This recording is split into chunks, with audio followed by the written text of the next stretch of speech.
So I want you to imagine for a second ruling over a kingdom during the absolute height of the European scramble for Africa. Oh, wow. Yeah, that is a tense time to be in charge. Right. Yeah. And you realize that to protect your people's knowledge, military force isn't going to cut it. Mm-hmm. You actually need to invent an entirely new 500-letter secret alphabet just from scratch. It's incredible. It really is. So today, we are taking a deep dive into the cultural and historical heart of Cameroon. And we are pulling from some really fantastic travel and cultural guides today, specifically from I Explore and Discover Cameroon. Yeah. And we are using them to look at a nation that has engineered just these brilliant ways to preserve its identity. It's like looking at a really intricate tapestry, you know? Mm-hmm. From afar, it's this beautiful burst of color, but when you get up close, every single thread, from canoe races to that secret alphabet we mentioned, it all tells this massive, complex story. It does. And I think, our goal with these sources today is to really bypass the standard surface level tourist itineraries. Because if you really want to understand how a society ticks, you don't just look at, where people take photos for social media. Right, exactly. You look at what they build, what they celebrate, and how they communicate with each other. And Cameroon offers this absolute masterclass in cultural endurance, where history is actively practiced and defended in the present. It's not just sitting in a dusty museum, Yeah, I noticed that active defense immediately in the guides. I mean, let's look at the sheer scale of the festivals happening throughout the year. Oh, they're massive. Right, it's not just a few holidays scattered around randomly. There is a constant, deliberate rhythm of cultural reinforcement going on. And what's fascinating is this tension between maintaining very old, very localized traditions and then pushing forward with modern Pan-African collaboration. Absolutely. So let's start with the localized traditions, specifically Culture Week, which takes place around August or September. Yeah, so Culture Week is it's a really critical mechanism for social cohesion. During this time, you have youth who have moved away to more modernized or urbanized areas, and they actually travel all the way back to their home villages. Wow.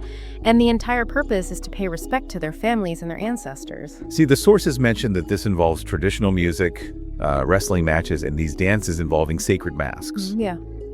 And it just strikes me as this incredibly powerful generational anchor.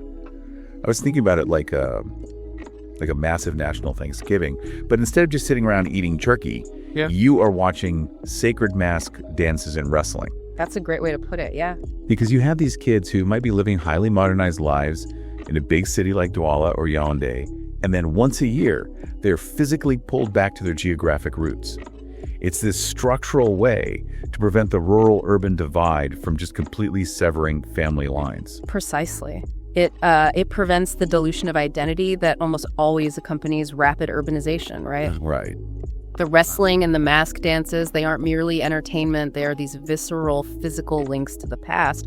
But, it's interesting you point out this localized, deeply traditional aspect, because a lot of times travelers wonder how to engage with these events without feeling like a voyeur. Right, exactly. Because if I read about a deeply localized event like the Ngando Festival in December, it feels highly specific. Mm-hmm. The guide says it takes place in Douala on the banks of the Wari River, and it is entirely dedicated to the Sawa people who inhabit those coastal areas.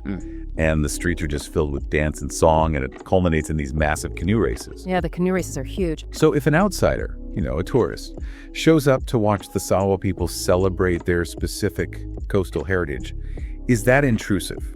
Like, am I just crashing a deeply personal family reunion? Well, it's a thoughtful concern for sure, but it kind of misunderstands the function of these specific festivals. Okay, how so? If we look closely at the history of the region, these festivals are fundamentally about the public validation of heritage. They're declarations of survival. Oh, I see. Yeah. So when the Sawa people hold massive canoe races on the Wari River, they are publicly demonstrating their historical mastery of that maritime environment. It is meant to be a shared spectacle by design. They want people to see it. And a perfect historical example from the guides is the Nim Nim Festival. Oh, right. The Nim Nim Festival. That one takes place in July in Nkonde.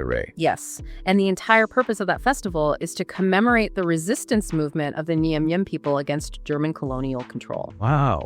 So locals actually come out in full traditional attire to honor the specific individuals and the tactics that fought for the region's independence. So it functions a lot more like a historical reenactment combined with a victory parade. Exactly. When visitors attend the Nyam Nyam Festival, they aren't intruding. They are bearing witness to a culture that fought incredibly hard to just continue existing. Publicly celebrating these specific cultures is an active, ongoing act of defying colonial erasure.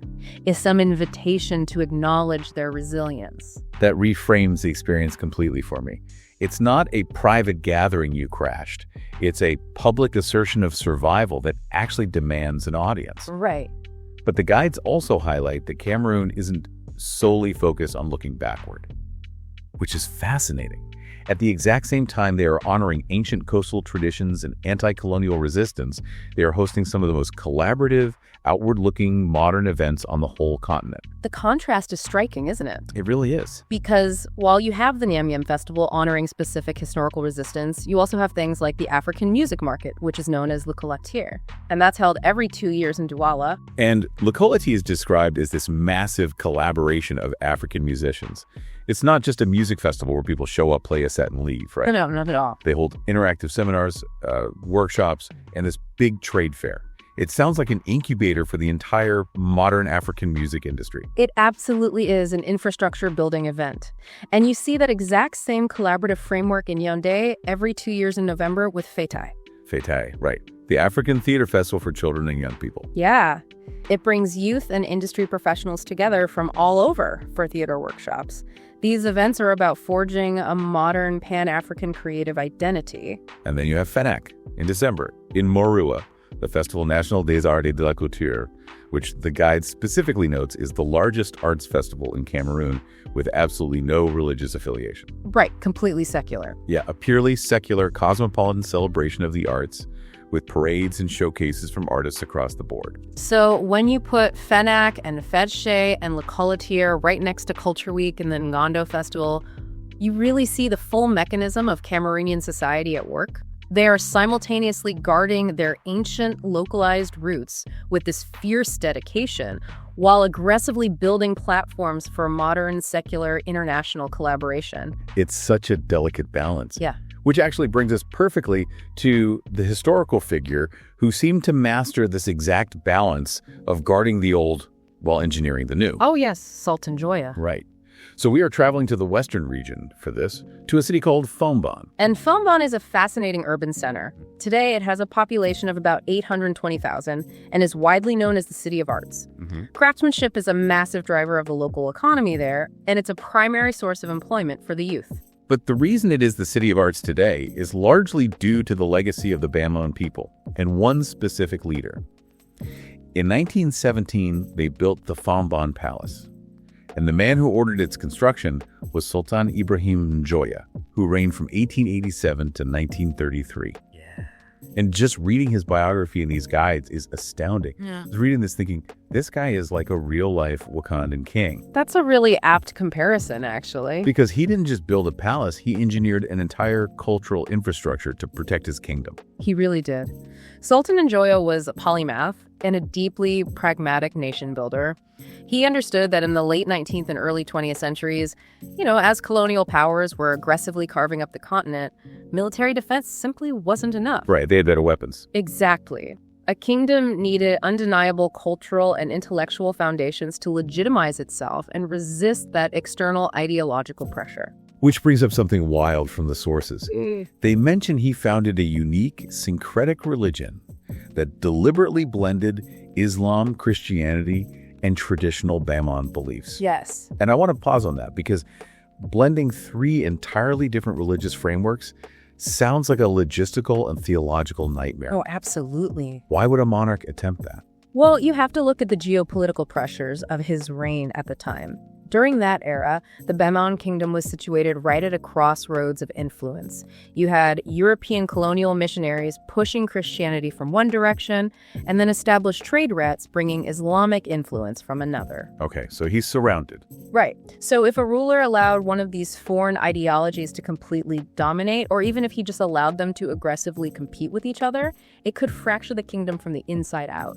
So synthesizing them was a method of ideological neutralization. Exactly. exactly. By blending the moral frameworks of Islam and Christianity with traditional Bamon ancestral reverence, he removes the religious friction. He essentially creates a customized state religion that allows his people to engage with outsiders without being culturally conquered by them. It was a brilliant socio-political maneuver to maintain sovereign harmony, but, his most famous innovation, and perhaps his most ambitious, was linguistic.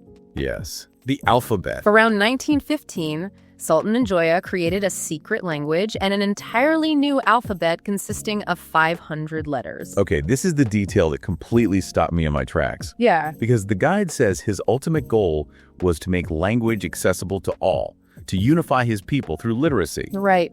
But if your goal is mass accessibility, designing an alphabet with 500 characters sounds entirely counterproductive.